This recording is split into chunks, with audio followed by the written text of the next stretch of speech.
Hillary with Lazy Lima Life. Today we're baking. Yay!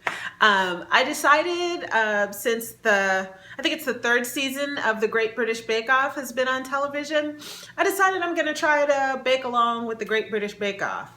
What? So the first episode recipe was Madeira Cake. I did some research because every time I looked at a recipe, it didn't have Madeira in it, and they weren't talking about Madeira on the show. They weren't talking about Madeira on the show, so I was like, well, why is it called Madeira Cake? Well, it was called Madeira Cake because it was typically served with a glass of Madeira wine. There you go. Easy peasy. So the recipe that I'm using is from a website called Cakes, Bakes, and Cookies. The ingredients are butter, castor sugar, which I got off of Amazon. I ordered a 5-ounce bag, and it says, not 5 ounce, 500 gram bag, and I need 200 grams.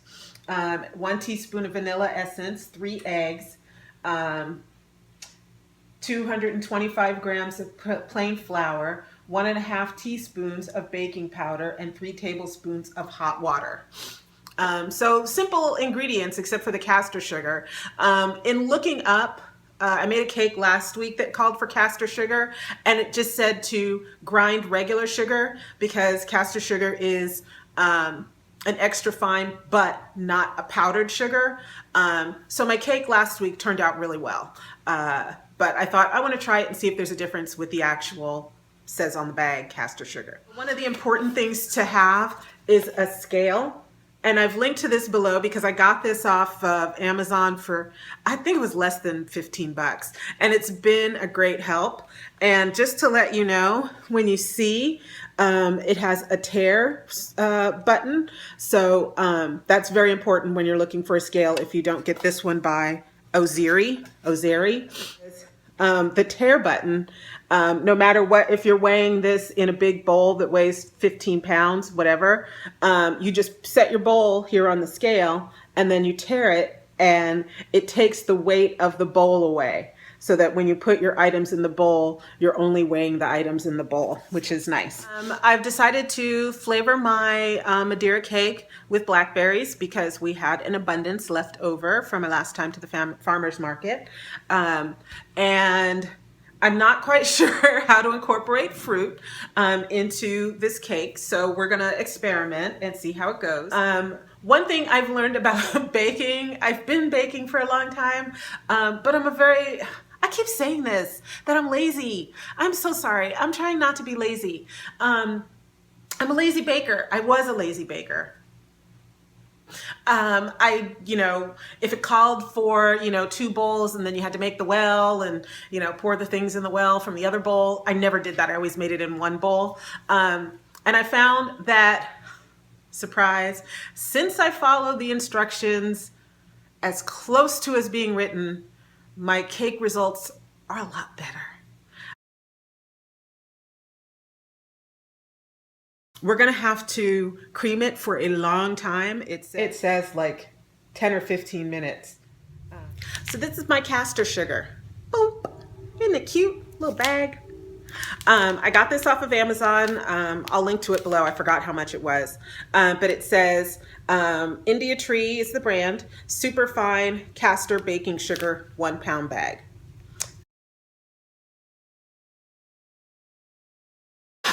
Most of the instructions that I looked over said to beat the butter and sugar together until it's white. That's pretty good right there. So we're good to go.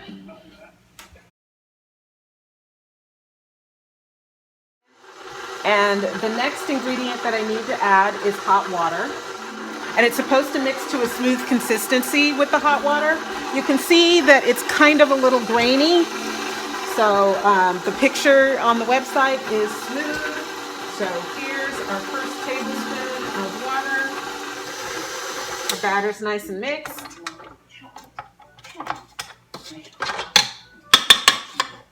Ooh, cake. Now comes the scary part.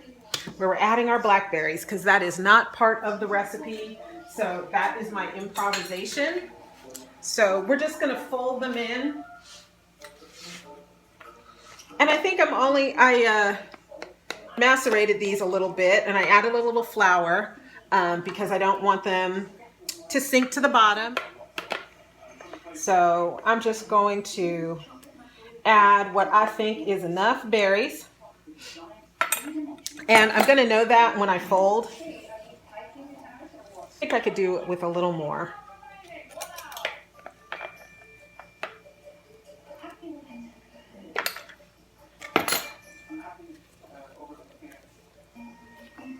Now, the thing that they said on the show, that Mary and Paul said, that one of the indicators of a good Madeira cake is the crack on the top after you bake it. This is mixed enough for me. I never flour my pans. I only just butter them. I don't know what that does, but I've noticed that when I flour and butter, I have a really hard time getting the cake out. It's a heavy batter, and we want to make sure that the inside of the cake is nice and baked, and we don't want the outside to be overbaked. And it has to cook for an hour. The thing that I read is to wrap the cake in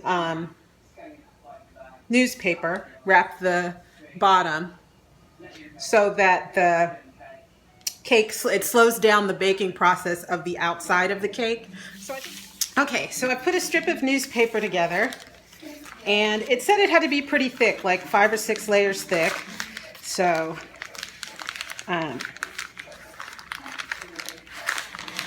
there's my little newspaper band, and I'm using staples to close it because, one, I didn't want the tape to melt off, and 2, I didn't want to make another layer of newspaper. So you can see that it's doming nicely. I did triple check the instructions on the show, and even if the cake is made in a round pan, it should still have a nice dome and a good crack in the center.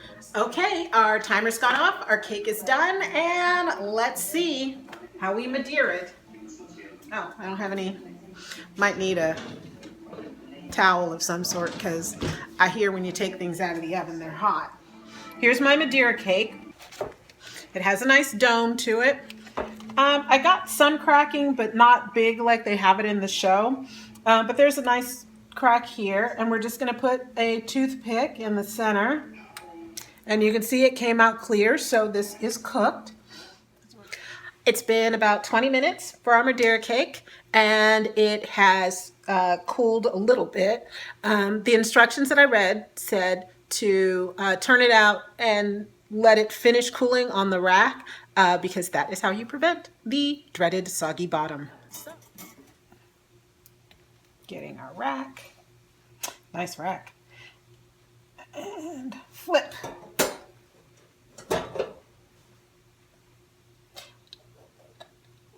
Wiggle. I'm just going to flip it because I don't want the lines of my rack on the top of my cake. It's gone down quite a bit from when I took it out of the oven. It's not quite as domed, and the cracking isn't as pronounced. So we're gonna, I just stuck my finger in it. We're gonna let it cool. My glaze recipe is going to be 2 tablespoons of orange juice and 2 tablespoons of honey.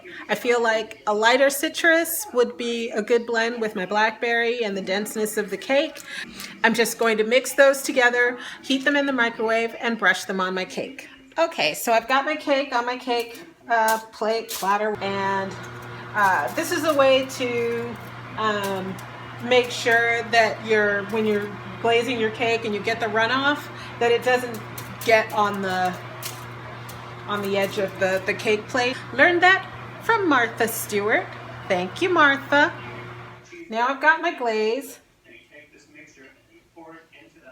It smells yummy. And I'm just going to give it a good stir, make sure it's all mixed.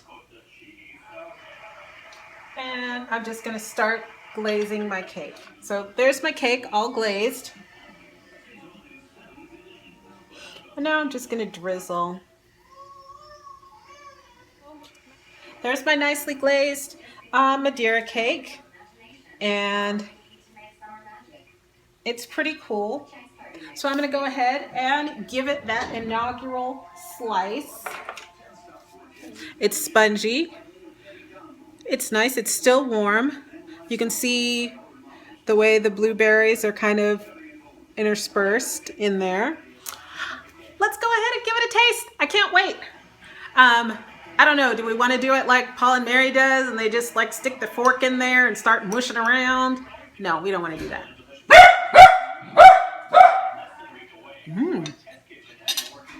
Very good.